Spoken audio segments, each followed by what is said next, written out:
नमस्कार. पहिले तुला खूप खूप शुभेच्छा दत्तू आणि खूप बरं वाटतंय तुला भेटून आणि होळीचा सण आहे आज. तर काय वाटतंय तुला म्हणजे काय काय ठरवलं काय तुला? थँक्यू. काय नाही, आज मजा करायची, एन्जॉय करायचं. पण आज जी एन्जॉयमेंट करण्यास आणि लहानपणीची तुझ्या चाळीतली धमाल होळीची त्याच्याविषयी काहीतरी आमच्या प्रेक्षकांना सांग तारांगणच्या. म्हणजे ती तर अजूनही ताजीच आहे. म्हणजे ती आताही आम्ही करतोच आहे. आता हे झाल्यानंतर मी तिथेच जाऊन गेले. त्यामुळे अच्छा तिकडे हो, ती धमाल कमी नाही होणार. स्लॉट दिलेला आहे. येस, ती धमाल आपली कमी होणार नाही आहे.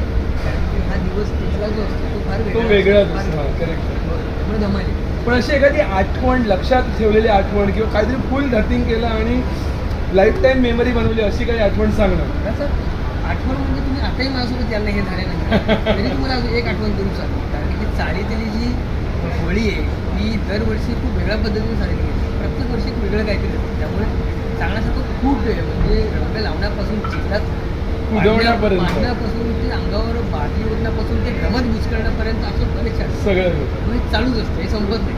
मग ती मस्करी किंवा धमाल जी आपण कधी अंगाला आली आहे का त्याची काय आठवण नाही, अशी अजिबात नाही. कारण की आमची जी टीम आहे किंवा आमचा जो ग्रुप आहे किंवा आमची जी चाळ आहे तिथे खूप छान पद्धतीने होळी खेळतो. जे इतर ठिकाणी घडतं तसं काही थोड्या चुका होतात, पण प्रत्येक वेळी काळजी घेण्याच्या प्रकाराने सगळं बघितलं जातं. त्यामुळे असं आजपर्यंत झालेलं नाही आमच्या मुलीमध्ये.